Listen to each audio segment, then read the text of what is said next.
Bismillahirrahmanirrahim. Assalamualaikum warahmatullahi wabarakatuh.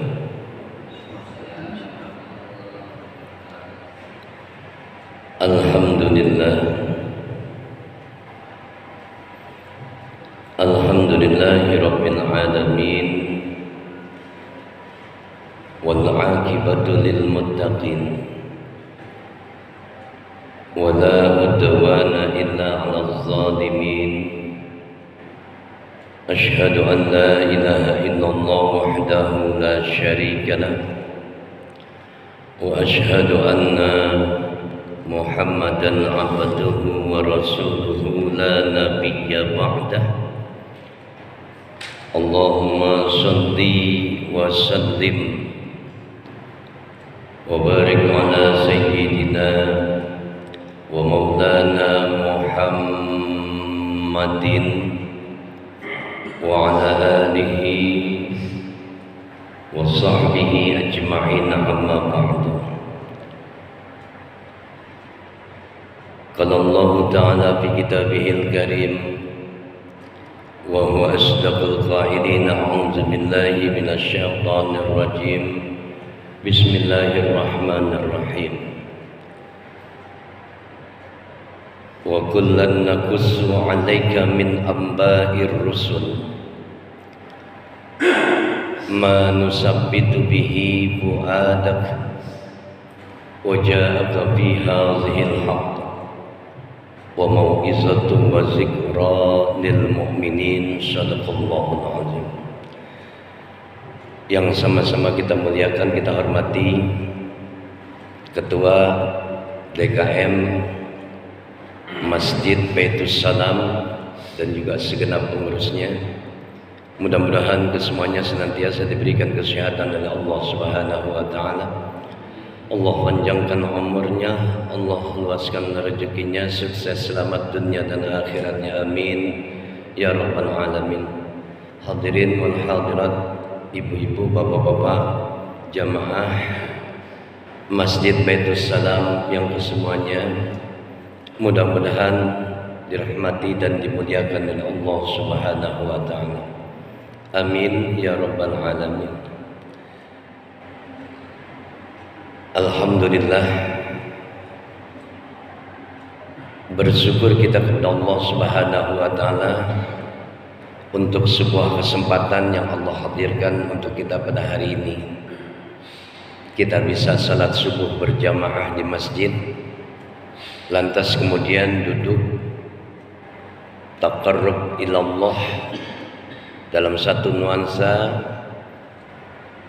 talabul ilmu, menuntut ilmu agama, yang dalam kesempatan kali ini kita juga berdoa kepada Allah Subhanahu wa taala mudah-mudahan pelaksanaan ibadah salat subuh berjamaah kita semuanya diterima dan diridai oleh Allah Subhanahu wa taala. Dan juga duduknya kita untuk menuntut ilmu, mudah-mudahan Allah berkahi, Allah rahmati, Allah berikan kita ilmu yang manfaat, mampu memberikan kebaikan dan keselamatan buat kehidupan kita di dunia maupun di akhirat nanti. Amin ya rabbal alamin. Salawat dan salam semoga tercurah dan juga terlimpah kepada junjungan Nabi besar kita Nabi Muhammad sallallahu alaihi wasallam, para sahabatnya, para keluarganya, dan juga para pengikutnya sekalian, yang mudah-mudahan kita semuanya kelak di yaumil qiyamah mendapatkan syafaatul uzma dari baginda Rasulullah sallallahu alaihi wasallam. Amin ya rabbal alamin. Hadirin jamaah rahimakumullah, ada 3 hal yang utama ketika kita berbicara perihal tentang risalah Nabi Ibrahim alaihi salam dan juga Nabi Ismail alaihi salam. Risalah ini diungkap oleh Allah Subhanahu wa taala. Dalam kesempatan kali ini 3 hal penting atau 3 poin penting dalam catatan risalah Nabi Ibrahim alaihissalam dan juga Ismail yang ingin kami ketengahkan, yang ingin kami sampaikan. Ketika Allah Subhanahu wa taala berbicara lewat satu ayatnya yang tertera di dalam surat Al-Baqarah ayat yang ke-124. Begitu tegas dan jelasnya Allah katakan, wa ijibtala Ibrahima rabbuhu bikalimatin fa'atammahunna. Dan ingatlah oleh kalian manakala Allah Subhanahu wa taala memberikan beberapa kalimat perintah dan juga larangan kepada siapa? Kepada Nabi Ibrahim alaihissalam. Fa'atammahunna, dan semuanya telah dikerjakan dengan sebaik-baiknya oleh Nabi Allah Ibrahim alaihissalam. Kalau kita perhatikan asbabun nuzul ayat ini memberikan sebuah kejelasan bahwasanya Allah Subhanahu wa taala tidak memberikan perintah satu saja, tapi Allah Subhanahu wa taala memberikan perintah kepada Nabi Allah Ibrahim alaihissalam dengan banyak perintah dan juga banyaklah larangan. Semuanya dikerjakan dengan sebaik-baiknya oleh Nabi Allah Ibrahim alaihissalam. Risalah pertama atau kalimat perintah yang ingin saya sampaikan dalam kesempatan kali ini adalah satu kalimat perintah hijrah. Ini kalau kita mau ungkap ayat ini Pak, banyak kalimat perintahnya. Nabi Allah Ibrahim alaihissalam diperintahkan oleh Allah Subhanahu wa taala hijrah. Nabi Allah Ibrahim alaihissalam diperintahkan oleh Allah Subhanahu wa taala untuk khitam. Nabi Allah Ibrahim alaihissalam diperintahkan juga oleh Allah Subhanahu wa taala meninggikan pondasi Ka'bah dan banyak perintah-perintah lain yang diberikan oleh Allah Subhanahu wa taala kepada Nabi Allah Ibrahim alaihissalam. Kalimat perintah hijrah yang Allah berikan kepada Nabi Allah Ibrahim alaihissalam karena ada sebuah sebab, ya.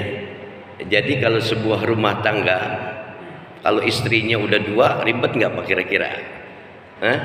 Istrinya berapa di rumah Pak? Masih 1, masih bertahan. Ketika Nabi Allah Ibrahim alaihissalam menikah dengan Siti Hajar, ini kalau bahasa hadiah itu, Siti Hajar itu adalah hadiah dari kerajaan Arab yang diberikan oleh kepada Nabi Allah Ibrahim alaihissalam, dirawat, diasuh hingga dewasa.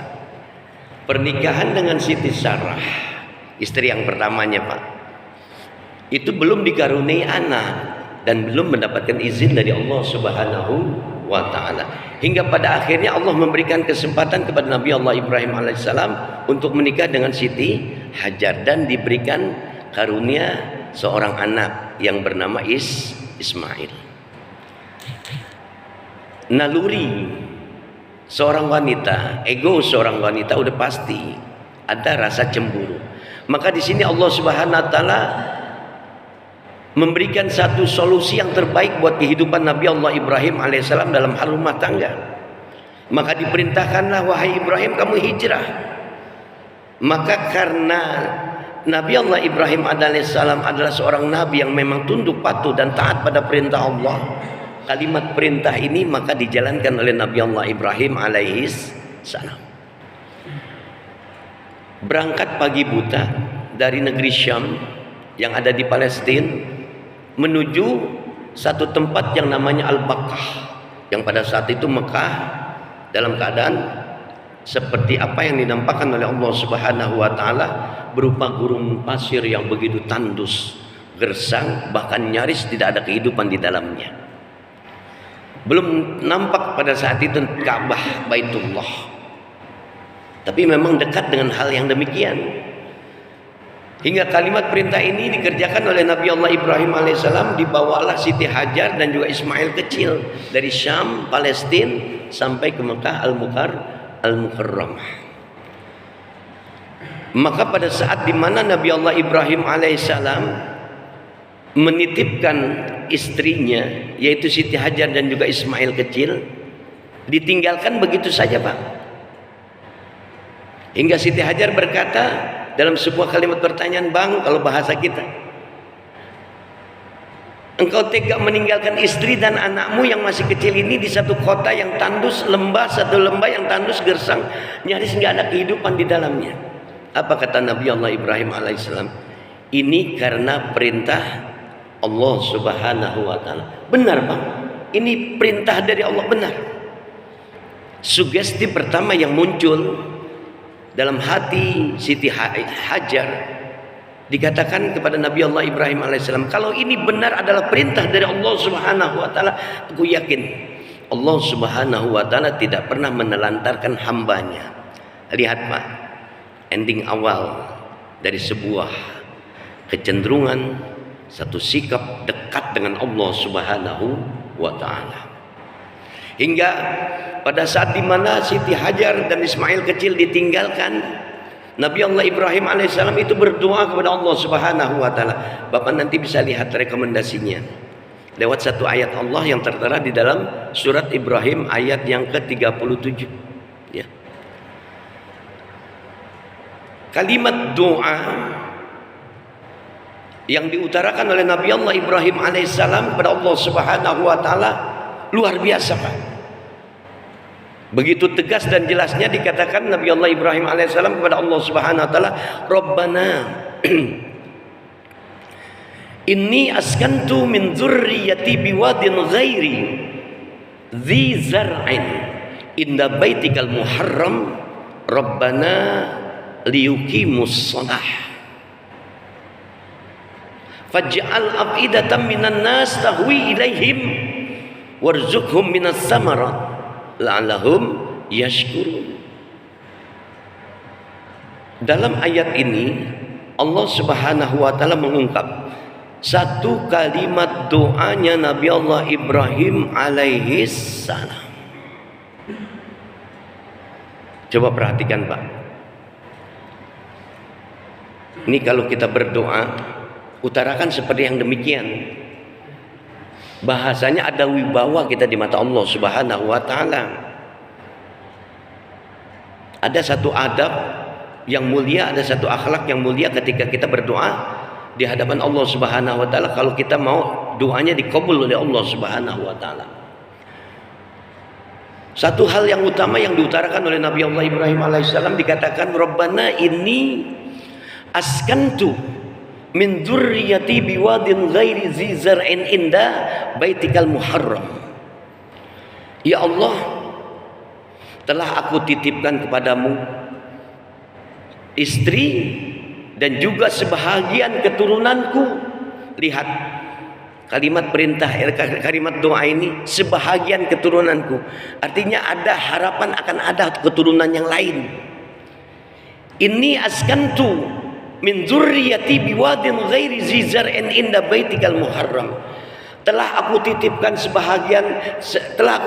istri dan sebahagian keturunanku di satu lembah yang tandus gersang, nyaris tidak ada kehidupan di dalamnya, dekat tanahmu yang diharamkan, ya Allah, dekat tanahmu yang dimuliakan.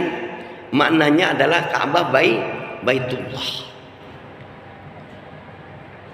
Doa pertama yang diminta oleh Nabi Allah Ibrahim alaihissalam, Rabbana liyuqimus shalah.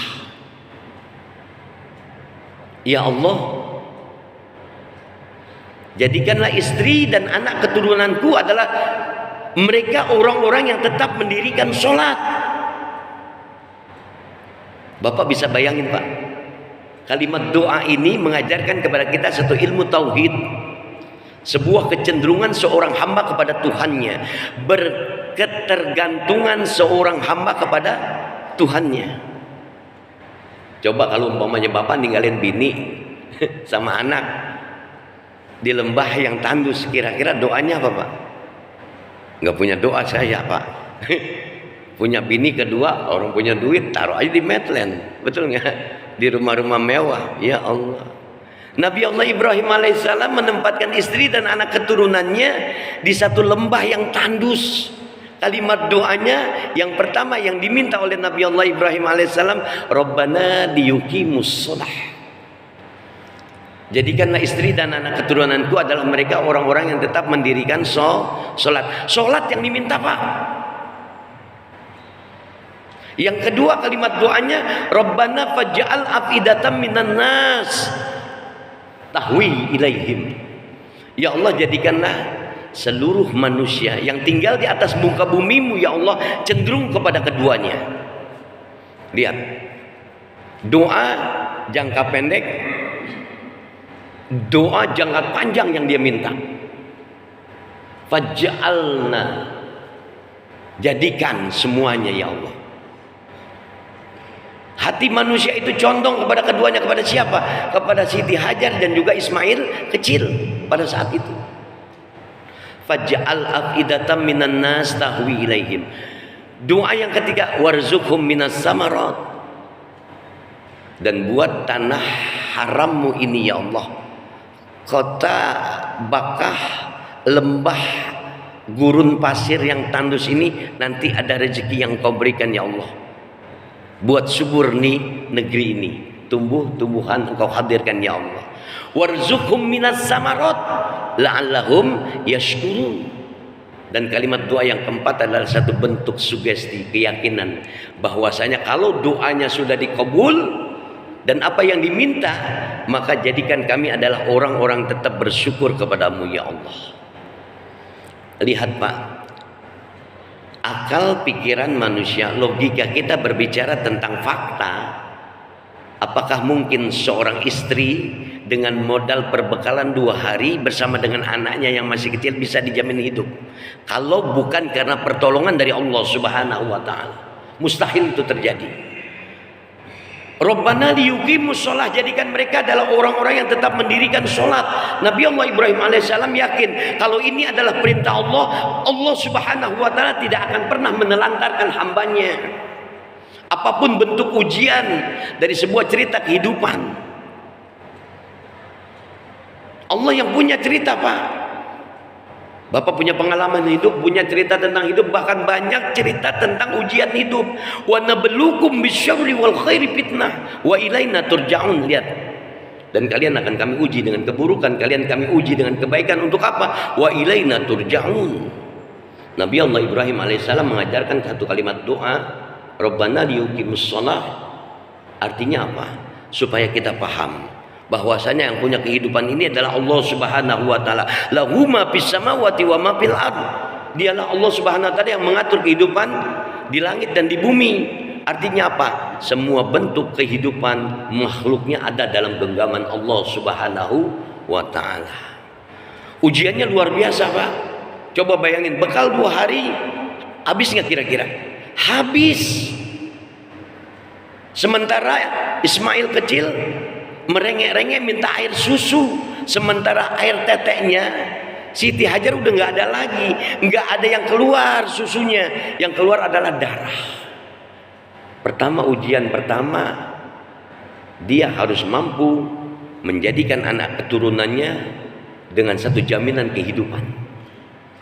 Bertahan dengan satu kondisi yang ada untuk menggapai sebuah kehidupan, kelangsungan kehidupan dengan cara apa? Ikhtiar. Makanya muncul kalimat doa yang kedua yang diminta oleh Nabi Allah Ibrahim alaihissalam, Rabbana faj'al afidatan minan nas tahwi ilaihim. Ya Allah, jadikanlah hati manusia seluruhnya yang tinggal di atas muka bumimu ya Allah condong kepada keduanya. Lihat, ayat ini nggak mentang-mentang pak, tapi sebuah sugesti yakin jangka panjang yang diminta oleh Nabi Allah Ibrahim alaihissalam agar kehidupannya berlangsung terus sampai anak keturunannya dijamin hidup oleh Allah Subhanahu wa ta'ala. air tete udah habis, susu nggak keluar, anak nangis. Ikhtiarnya apa Siti Hajar? Dia lihat dengan satu catatan yang namanya lari-lari kecil dari sofa ke marwah, sofa marwah, sofa marwah 7 kali Pak.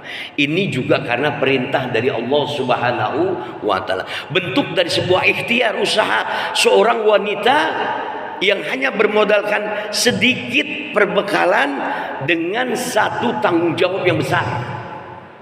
Dititipin seorang anak yang harus dijamin kehidupannya, keberlangsungan kehidupannya. Letakkan anakmu di situ, ada suara yang bergemuruh hadir dalam bisikan telinga dan hatinya Siti Hajar. Letakkan anakmu di situ. Maknanya adalah Allah perintahkan Siti Hajar untuk meletakkan anaknya, yaitu Ismail. Dia lari-lari kecil, ya Allah, hingga pada akhirnya hentakan kaki kecil Ismail, ya, membuahkan sebuah hasil. Allah hadirkan air keluar dari muka buminya Allah Subhanahu wa Ta'ala. Bukan itu aja Pak, Allah hadirkan juga Nabi Allah Subhanahu wa Ta'ala hadirkan yang namanya malaikat Allah, yaitu malaikat Jibril alaihi salam. Hingga datang malaikat Jibril alaihi salam memberikan kalimat doa pada air yang keluar dari muka buminya Allah Subhanahu wa Ta'ala. Dikatakan dalam satu kalimat doanya, zam-zam, berkumpul. Makna zam-zam artinya kumpul. Lihat Pak, ending doanya Nabi Allah Ibrahim alaihissalam, yang pertama dia perbaiki hubungan tauhidnya kepada Allah Subhanahu wa Ta'ala, hubungan vertikalnya dengan Allah Subhanahu wa Ta'ala. Ya Allah, jadikanlah anak keturunanku adalah mereka orang-orang yang tetap mendirikan sholat. Rabbana liyuqimus sholat. Dia minta kepada Allah pertolongan, dan Allah hadirkan pertolongannya dengan Allah menghadirkan air zam-zam. Rabbana faj'al afidatan minan nas tahwi ilaihim warzuqhum minas samarat. Nih, doa ini terbukti dikabul oleh Allah Subhanahu wa Ta'ala ketika air zam-zam itu keluar dan didoakan oleh malaikat Jibril alaihissalam, zam-zam kumpul. Lantas kemudian ada Bani Zurhum yang pertama kali datang, yang pada saat itu melintas kota Mekah, yang kemudian dilihat ada air. Lantas air ini diminta izin kepada Siti Azhar untuk diberikannya. Terjadi barter. Sebuah kehidupan pertama telah terjadi. Lihat, pertolongan Allah datang bertubi-tubi. Bertukar air zam-zam dengan pakaian, bertukar air zam-zam dengan makanan, hingga terjadi sebuah kehidupan. Rabbana faj'al afidatan minan nas tahwi ilaihim warzuqhum minas samarat. Air Allah hadirkan, muncul sebuah kehidupan, tumbuh subur, gemah ripahloh jinawi. Tuh keadaan kota Mekah pada saat itu. Karena siapa? Karena doanya Nabi Allah Ibrahim alaihi salam. Terus tumbuh sampai kalimat doa ini berlanjut, ya. Faj'al afidatan minan nas tahwi ilaihim warzuqhum minas samarat. Berikan mereka rezekimu ya Allah. Jadikan kota Mekah ini menjadi satu tempat, satu kota yang tumbuh subur, berkembang. Alhamdulillah. La'allahum yashkurun. Doa yang pertama, sebuah implementasi dari sebuah syarat seorang hamba menunjukkan bentuk ketaatannya kepada Allah Subhanahu wa Ta'ala. Yang kedua, pertolongan Allah dihadirkan oleh Allah Subhanahu wa Ta'ala dengan Allah hadirkan air zam-zam dari sebuah ikhtiar usaha seorang istri. Gak diem aja tuh istri Pak, gak model kayak kita Pak ya, punya bini udah ngerengek aja, gak punya duit diminta. Iya, tapi Siti Hajar terbukti memberikan sebuah kalimat usaha, ikhtiarnya ditunjukkan di hadapan Allah Subhanahu wa Ta'ala, hingga kota Mekah pada saat itu tumbuh subur, banyak pohon nampak terlihat di sana. Allah karim, la'allahum yashkurun. Jadikan mereka ya Allah, anak keturunanku adalah mereka orang-orang yang tetap bersyukur. Doanya dikabul, kehidupannya mengalami sebuah peningkatan, maka pantas seorang manusia itu bersyukur kepada Allah Subhanahu wa Ta'ala. Wa itta'azana rabbukum la in syakartum la azidanakum wa la in kafartum inna azabi lasyadid. Lihat, Allah bermaklumat lewat ayat ini, siapa orang yang bersyukur maka akan ditambah nikmatnya oleh Allah Subhanahu wa taala. Ketika dia ingkar kepada Allah Subhanahu wa taala, maka azab yang teramat sangat pedih, bukan dikurangin, Pak. Ini contoh sebuah kehidupan dalam kisah pertama yang saya ungkap. Ya, bahwasanya ada yang namanya ikhtiar Safa Marwah. Makanya nih Pak, diperlihatkan oleh Allah sejak literaturnya itu ada pada Nabi Muhammad SAW. Kita kenal satu istilah sya'i, ya, dalam pelaksanaan haji umroh ada istilah sya'i, ya, berlari kecil dari Safa Marwah. Ini simbolis dari sebuah ikhtiarnya Siti Hajar yang diperintahkan oleh Allah Subhanahu wa taala, hingga Allah hadirkan satu ayatnya, inna syafa wal marwata min sya'airillah. Sesungguhnya Safa dan Marwah adalah bentuk syiarnya agama Allah Subhanahu wa taala. Jadi kita orang Islam biar tahu tentang sejarah Nabi kita, Nabi Ibrahim alaihi salam. Pada kisah yang kedua, saya hanya ingin mengangkat satu rekomendasi dari ayat Allah Subhanahu wa taala yang tertera di dalam suratul Al-Baqarah 127 sampai 129 lagi. Nih Pak, perhatikan pada risalah yang kedua, satu kalimat perintah, wa izib betala Ibrahim rabbuhu bi kalimatin fa'atammahunna. Dan ingatlah oleh kalian ketika Allah Subhanahu wa taala memberikan kalimat perintah dan juga larangan kepada Nabi Allah Ibrahim alaihissalam, fa'atammahunna, dikerjakan lagi. Nih yang namanya kalimat perintah kedua adalah Nabi Allah Ibrahim alaihissalam meninggikan pondasi Ka'bah. Wahai Ibrahim, tinggikan pondasi Ka'bah. Ini kalimat perintah dari Allah Subhanahu wa taala. Kita perhatikan bahwasanya sejarah mengajarkan bahwasanya di arsy-Nya Allah, malaikat-malaikat Allah itu tawaf, Pak. Dan Ka'bah masih ada di atas Allah, di atas langitnya Allah Subhanahu wa taala. Bentuk syiarnya agama Allah. Allah hadirkan turun tuh Ka'bah Baitullah ke atas muka buminya Allah Subhanahu wa taala di zamannya Nabi Adam alaihi salam. Jadi bentuk bangunan Ka'bah kan batu. Jadi udah nampak jelas kehidupan sejak di zaman Nabi Adam alaihi salam.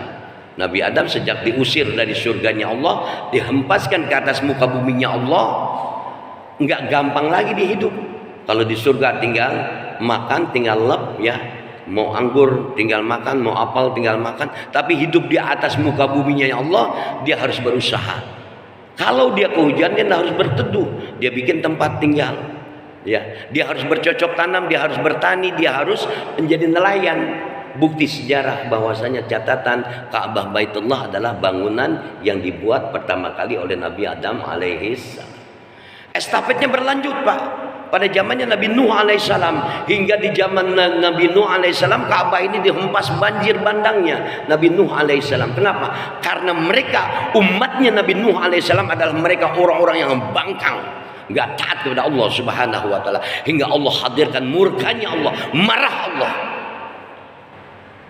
hingga estafetnya berlangsung kepada zamannya Nabi Ibrahim alaihissalam. Lihat rekomendasi ayat ini di ayat yang ke-127 sampai dengan 129. Apa kata Allah?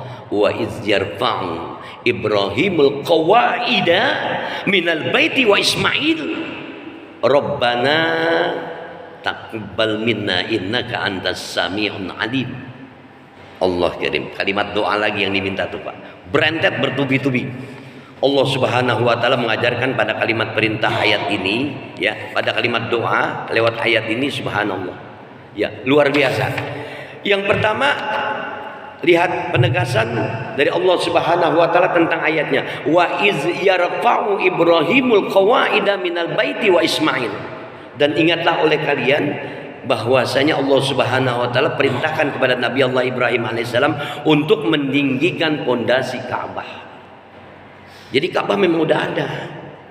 Estafetnya berlanjut di zaman Nabi Allah Ibrahim alaihissalam. Ditinggikanlah pondasi Ka'bah hingga terjadi sebuah bangunan yang kotak seperti apa yang Bapak lihat sekarang.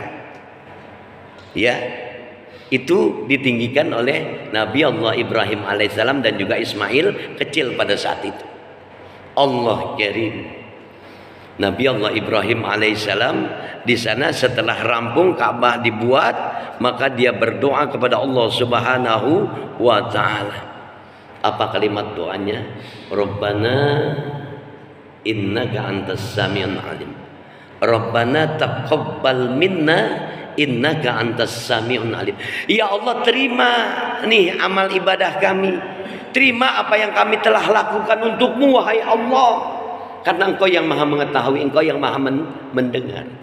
Lihat, setelah kerjaannya rampung, Nabi Allah Ibrahim alaihissalam minta kepada Allah Subhanahu wa taala agar apa yang dia kerjakan diterima, diridhoi oleh Allah Subhanahu wa taala. Sama seperti kita, Pak. Ya, kita udah aktivitas kerja selesai, ibadah selesai, minta sama Allah. Jadi kalau kita mau lihat sebuah satu makna tentang ibadah yang diterima oleh Allah Subhanahu wa taala, syaratnya cuma dua, Pak. Yang pertama, ketika Bapak ibadah kepada Allah Subhanahu wa taala pengen diterima, satu, Bapak harus ikhlas menjalankannya. Ya, makna ikhlas ini luar biasa, nanti kita bahas deh pada jumpa kita yang lainnya. Ikhlas mengerjakannya karena Allah. Yang kedua, Bapak harus punya ilmu ketika ibadah kepada Allah Subhanahu wa taala. Ini contoh yang diberikan oleh Nabi Allah Ibrahim alaihissalam. Rabbana taqabbal minna innaka antas samiul alim. Ya Allah, terima nih amal ibadah kami. Sudah rampung. Itu pondasi Ka'bah dibangun oleh Nabi Allah Ibrahim alaihissalam dan juga Ismail. Lantas Nabi Allah Ibrahim alaihissalam minta supaya amal ibadahnya diterima oleh Allah Subhanahu wa taala. Allah Karim. Lihat, kalimat doa ini memberikan sebuah hasil, Pak. Ya, enggak mentang-mentang, enggak ujuk-ujuk bahasanya. Ketika doa ini dijabah oleh Allah Subhanahu wa taala, maka pada saat di mana Nabi Allah Ibrahim munculkan doa, kalimat doa yang kedua, Rabbana waj'alna muslimaini laka wa min dzurriyyatina ummatan muslimatan lak wa arina manasikana wa tub alaina innaka antat tawwabur rahim. Ya Allah, jadikanlah kami ini adalah orang-orang yang tunduk patuh kepadamu ya Allah. Jadikanlah kami ini Islam, agamamu ya Allah, yang tunduk dan patuh taat kepadamu ya Allah. Ya Allah Karim. Lihat, ending doa ini tetap mengajarkan kepada kita tentang tauhid. Ya, mengajarkan kepada kita hubungan vertikal kepada Allah Subhanahu wa taala langsung. Rabbana waj'alna muslimaini laka. Jadikanlah kami ini hamba-hambamu ya Allah yang tunduk patuh kepada perintahmu ya Allah. Lantas apa yang diminta? Wa arina manasikana wa tub alaina innaka antat tawwabur rahim. Tunjukkan kepada kami ya Allah tempat-tempat mana untuk manasik haji dan juga umroh. Jadi itu muncul kalimat perintah untuk berangkat haji ada di zamannya Nabi Allah Ibrahim alaihissalam. Maka setelah rampung Ka'bah dibuat, ditinggikan pondasi Ka'bah, Allah berseru pada saat itu, seru wahai Ibrahim kepada seluruh manusia untuk menunaikan ibadah haji. Coba Pak bayangin, dibangun Ka'bah, lantas disuruh, diperintah untuk berseru kepada umat manusia untuk berangkat haji umroh, yang pada saat itu orangnya cuma 3 bahasanya, Ibrahim, Siti Hajar, Ismail. Berdiri di hadapan Ka'bah Baitullah yang sudah rampung, lantas apa yang diucapkan oleh Nabi Allah Ibrahim alaihissalam? Labbaik Allahumma labbaik, labbaik la syarika laka labbaik, labbaik Allahumma labbaik, labbaik la syarika laka labbaik. Yang nyambut panggilan seruan Nabi Allah Ibrahim alaihissalam adalah makhluk-makhluk Allah yang ada di penjuru barat, utara, selatan, timur. Labbaik Allahumma labbaik, labbaik la syarika laka labbaik, labbaik Allahumma labbaik, labbaik la syarika laka labbaik. Itu Siti Hajar nanya, Pak, bahasanya lagi-lagi, Bang, ini perintah Allah, benar ini perintah dari Allah, padahal ngomong sendirian. Kalau bahasa kita bahasa kita ya. Orang yang ngomong sendirian gimana Pak? Hah? Ebleng ya. Dibilang gila. Tapi ini seruan. Karena perintah dari Allah Subhanahu wa taala untuk memanggil semua manusia menunaikan ibadah yang namanya haji dan juga umroh. Ternyata ini panggilan dari Allah Subhanahu wa taala yang Allah perintahkan kepada Nabi Allah Ibrahim alaihissalam, menjadi panggilan Nabi Allah Ibrahim alaihissalam kena kepada mereka orang-orang yang akan diberangkatkan haji dan juga umroh oleh Allah Subhanahu wa taala. Jadi ini panggilan Pak. Ada orang kaya banyak duit belum dipanggil sama Allah, berangkat nggak kira-kira? Enggak. Ada orang yang nggak punya, miskin, tapi diizinkan berangkat menurut panggilan Allah Subhanahu wa taala, menurut panggilan Nabi Allah Ibrahim alaihissalam, berangkat. Karena dipilih oleh Allah Subhanahu wa taala. Ini mudah-mudahan kita terpilih nantinya. Amin ya rabbal alamin. Labbaik Allahumma labbaik, labbaik la syarika lak labbaik. Alhamdulillah. Terbukti doanya Nabi Allah Ibrahim alaihissalam dijawab oleh Allah Subhanahu wa taala. Lanjut Pak. Wa arina manasikana wa tub alaina innaka antat tawwabur rahim. Minta ditunjukkan tempat-tempat bagaimana caranya manasik haji umroh. Ini makanya orang-orang berangkat haji itu belajar manasik. Literaturnya sejak di zamannya Nabi Allah Ibrahim alaihissalam. Dengan kalimat doa yang selanjutnya, Rabbana wab'ats fihim rasulan minhum yatluna ayatika wa yu'allimuhumul kitaba wal hikmata. Ya Allah, utus seorang nabi, utus seorang rasul dari mereka. Mereka itu maknanya adalah zamannya Nabi Muhammad sallallahu alaihi wasallam. Hingga literatur pelaksanaan haji dan umroh sempurnanya ada di zaman Nabi Muhammad sallallahu alaihi wasallam. Jadi itu pelaksanaan haji dari zamannya Nabi Ibrahim alaihissalam sampai ke zamannya Nabi Muhammad sallallahu alaihi wasallam. Literaturnya masih belum jelas Pak. Ada orang yang berangkat haji ya ke kota Mekah, masih ada yang namanya pelanggaran. Larangan masih diterjang. Semua pelanggaran ada terjadi. Makanya ketika zamannya Nabi Allah Muhammad sallallahu alaihi wasallam, literatur pelaksanaan haji dan umrah tertib sesuai dengan apa yang Allah inginkan ya. Jadi jelas, Rabbana wa ba'ats fihim rasulan minhum. Allah minta, Nabi Allah Ibrahim alaihissalam minta kepada Allah Subhanahu wa taala segera diutus seorang rasul di antara mereka. Ada di zamannya Nabi Muhammad sallallahu alaihi wasallam. Ini kisah yang kedua. Jadi pelaksanaan haji umrah itu udah ada sejak zamannya Nabi Ibrahim alaihissalam. Padahal kalau kita mau lihat lagi sejarahnya Nabi Adam alaihissalam, pelaksanaan haji udah ada Pak. Manakala Nabi Adam alaihissalam berangkat haji bahasanya ke Ka'bah Baitullah, itu anaknya pada ribut Pak, berantem, Qabil dan Habil, hingga terjadi pembunuhan. Belum pulang ke rumah, ini anak udah takut. Kenapa? Adiknya sudah dibunuh. Allah karim. Sampai sempurnanya literatur ibadah haji dan umroh ada di zamannya Nabi Muhammad sallallahu alaihi wasallam, termasuk kita umatnya. Ini kisah yang pertama, yang kedua. Dan pada kisah yang ketiga, ketika kita jadikan sebuah rekomendasi ayat Allah As-Saffat ayat yang 102. Ini memberikan satu berita kabar ya. Ada satu risalah Nabi Allah Ibrahim alaihissalam yang kemudian ya berawal beranjak dari kalimat perintah tadi, wa idzibtala Ibrahima rabbuhu bikalimatin fa'atammahunna. Dan ingatlah kalian tentang beberapa kalimat perintah yang diperintahkan oleh Allah Subhanahu wa taala dan juga larangan kepada Nabi Allah Ibrahim alaihissalam, fa'atammahunna, dilaksanakan dengan sebaik-baiknya. Perintahnya perintah apa Pak? Perintahnya adalah perintah menyembelih anaknya, yaitu Ismail. Ya. Falamma balagha ma'ahu sya'ya qala ya bunayya inni ara fil manam anni azbahuka fanzur maza tara.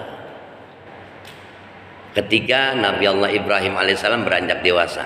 Jadi komunikasi seorang ayah dan anak ya dijelaskan oleh Allah Subhanahu wa taala lewat ayat ini. Falamma balagha, manakala Nabi Allah Ibrahim itu beranjak, manakala Nabi Ismail itu beranjak dewasa. Falamma balagha ma'ahu sya'ya qala ya bunayya inni ara fil malam. Anakku wahai Ismail, ayah semalam bermimpi, inni ara fil manam. Apa kata ayahnya? Tazbahuka fanzur madza tara. Maka pikirkan, aku diperintahkan oleh Allah semalam dalam mimpiku untuk menyembelihmu, wahai Ismail. Bagaimana menurut tanggapanmu? Apa komentarmu, wahai anakku? Lihat, subhanallah, anaknya anak yang soleh, ya. Fanzur maza tara, ya. Af'al, lakukan ayah. Ma tu'mar satajiduni insyaallah taala minal amilin. Lihat jawaban yang begitu tegas. Kalau ini memang perintah dari Allah, wahai ayah, laksanakan dengan segera hingga engkau dapati aku menjadi orang yang sabar.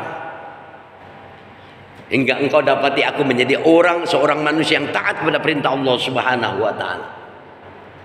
Dari malam tarwiyah 8, 9 sebuah keraguan hingga yakinnya di hari yang ke-9 Arafah, manakala orang berada pada satu transaksi ibadah yang namanya wukuf di Arafah. Sebuah keyakinan benar ini adalah perintah Allah dan Ibrahim harus menyembelih anaknya yaitu Ismail. Ya, tadi udah jelas Pak, sa'i, Safa, Marwah. Panggilan Allah jelas pada perintah mendirikan pondasi Ka'bah, dan literatur di sini tentang wukuf di Arafah, tentang menyembelih hewan kurban, bahwasanya Nabi Allah Ibrahim alaihissalam diperintahkan oleh Allah Subhanahu wa taala untuk menyembelih anaknya, bentuk dari sebuah ketaatan kepada Tuhannya. Ismail, kamu mau disembelih? Iya ayah, siap. OTW komandan kalau bahasa sekarang gitu ya. Alhamdulillah, ketika Nabi Allah Ismail alaihissalam sudah rapi didandanin, dibawa ke kota Mina, pada saat itu setan datang dan nggak diam Pak. Nih setan laknatullah. Makanya kita orang-orang yang beriman diingatkan oleh Allah lewat ayatnya, ya ayyuhalladzina amanu la tattabi'u khutuwatis syaitan. Wahai orang-orang yang beriman, jangan kamu ikuti jejak langkahnya setan. Jejak langkah setan apa sih? Fa'inahu, ya, fahsya wal munkar. Selalu mengajak pada perbuatan keji dan munkar. Siti Hajar, engkau tahu nggak anakmu mau dibawa kemana? Sudah rapi, sudah ganteng. Pertama sebelumnya yang diganggu adalah Ibrahim. Ibrahim, engkau nggak tega. Anak udah ganteng, udah gede, mau disembelih, mau dipotong gara-gara perintah Tuhanmu. Karena Ibrahim alaihissalam adalah orang yang yakin, hatta tati akal yakin ini adalah perintah Allah, diambil sebuah batu kerikil, disambit tuh setan laknatullah. Lantas kemudian Siti Hajar juga diganggu oleh setan laknatullah. Wahai Hajar, engkau tahu nggak mau dibawa kemana nih anak? Mau disembelih, mau dipotong sama bapaknya. Apa kata Siti Hajar? Kalau ini adalah perintah Allah, ya, bapak nggak ada yang mungkin memotong anaknya. Tapi kalau ini perintah Allah, siapapun kita, ya, wajib untuk mentaati perintah Allah Subhanahu wa taala. Dan aku rela anakku disembelih bapaknya karena perintah Allah. Lihat, luar biasa kerjasama yang luar biasa bapak, istri dan anaknya yaitu Ismail. Dan Ismail pun diganggu oleh setan laknatullah. Setelah kerikil dilemparin sama Siti Hajar ke setan, lantas kemudian disambit lagi tuh setan lewat tangannya Ismail alaihissalam. Ismail, lu tahu nggak mau dibawa kemana? Lu mau dipotong sama bapak lo, bahasa setan. Nauzubillah min dzalik. Diambil lagi kerikil, disambit tuh. Makanya dikatakan Jumratul Aqabah. Ada melontar 7 kali, ya, disambit itu yang namanya setan. Memang ada bentuk kebencian Pak ketika melihat bangunan seperti itu. Kenapa? Benci dengan apa yang ada pada sepak terjangnya setan laknatullah. Makanya kalau kita dalam diri kita, kehidupan kita kan setan itu selalu mengganggu Pak. Kenapa? Karena setan itu apa? Innamas syaitan yajri min ibni adam majrad dam. Dia ada dalam aliran darah manusia, ngalir. Jadi seringkali kita diganggu oleh setan dalam kehidupan kita. Makanya kembalikan kita pikiran, hati, keimanan kita kepada Allah Subhanahu wa taala. Wa ilaina turja'un. Sampai terjadi dibawalah Ismail hingga disembelih. Pada saat itu Allah datang dengan pertolongannya karena sudah melihat bentuk dari sebuah ketaatannya Nabi Allah Ibrahim alaihissalam kepada Allah Subhanahu wa taala, dan diajak juga Ismail. Maka panakala ini yang namanya pisau sudah nempel di lehernya Ismail, digantilah kibas yang Allah datangkan dari surganya Allah Subhanahu wa taala. Coba bayangin Pak, sampai di lehernya anak itu pisau nggak mempan. tekbal kalau bahasa Betawinya. Padahal itu pisau udah diuji, terbelah batu karena pisaunya saking tajamnya. Karena pertolongan Allah maka dihadirkanlah kipas. Jadi maknanya apa Pak? Kalau Bapak berkurban cukup satu atas nama keluarga. Pak Ustadz saya punya duit tiap tahun korban, boleh silakan. Atas nama bapak, atas nama istri, atas nama anak, silakan. Tapi yang disunahkan ya bahasanya oleh Rasulullah SAW, saya berkorban atas diri saya dan juga keluarga. Saya berkorban atas diri saya dan juga umat. Artinya apa? Umat Nabi Muhammad SAW yang tidak diberikan kemampuan oleh Allah Subhanahu Wa Taala untuk berkorban sudah dikorbankan oleh Nabi Muhammad SAW. Cukup sampai di sini aja Pak ya. Nanti pada episode yang lain kita akan coba kupas tuntas ya ilmu-ilmu yang lain. Insyaallah mudah-mudahan Allah berkahi, Allah rahmati. Udah lumayan, udah 45 menit. Takutnya Bapak bete, pengen ngopi, pengen makan nasi uduk di rumah udah nungguin ya. Mudah-mudahan menjadi sebuah keberkahan buat kita. Hari ini kita belajar tentang sejarah atau risalah Nabi Ibrahim alaihissalam. Kuncinya satu Pak ya, ketika Allah katakan wa kullan naqussu 'alaika min amba'i rusul ma nusabbitu bihi fu'adak wa ja'aka fi hadzihil haq wa mau'izatu wa zikra lil mu'minin. Dan semua risalah mereka para nabi dan rasul yang kami ceritakan di dalam Al-Qur'anul Karim untuk apa Pak? Ma nusabbitu bihi fu'adak, agar kami mengokohkan keimanan kalian, agar kami membuat kokoh hati kalian. Kenapa? Waja'aka fi hadzihil haq.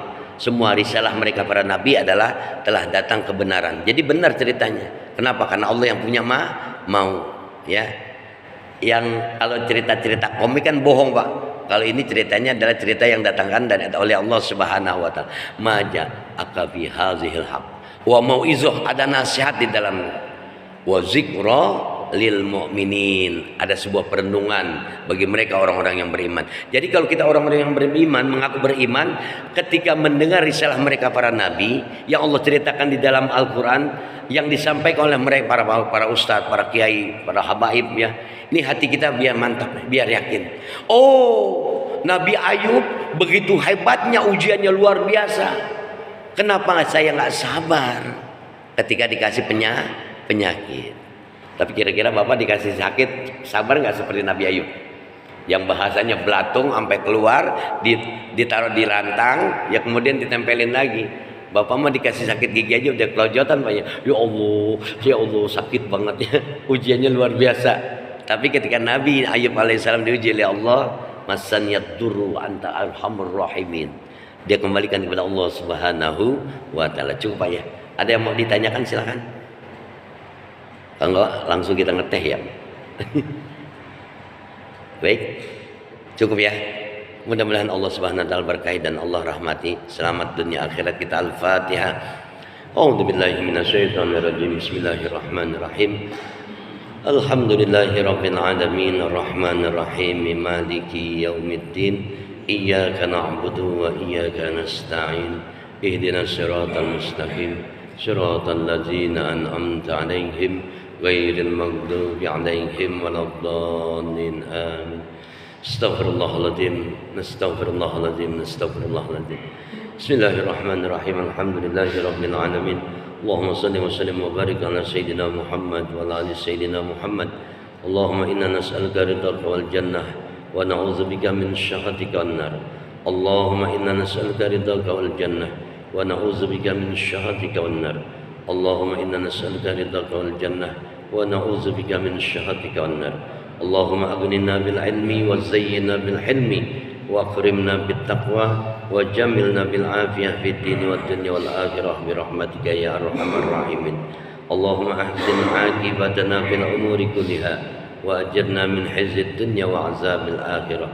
Rabbana atina fid dunya hasanah wa fil akhirati hasanah wa qina azaban nar. Wa sallallahu ala Muhammadin wa ala alihi washabbihi ajmain walhamdulillahi rabbil alamin. Terima kasih, mohon maaf, kita tutup dengan doa kafaratul majlis. Subhanakallahumma wa bihamdika asyhadu an la ilaha illa anta astaghfiruka wa atubu ilaik. Terima kasih, mohon maaf. Nanti kita lanjut dengan salat 2 rakaat ya, salat suruh hingga duduk kita dalam keadaan sempurna insyaallah. Assalamualaikum warahmatullahi wabarakatuh.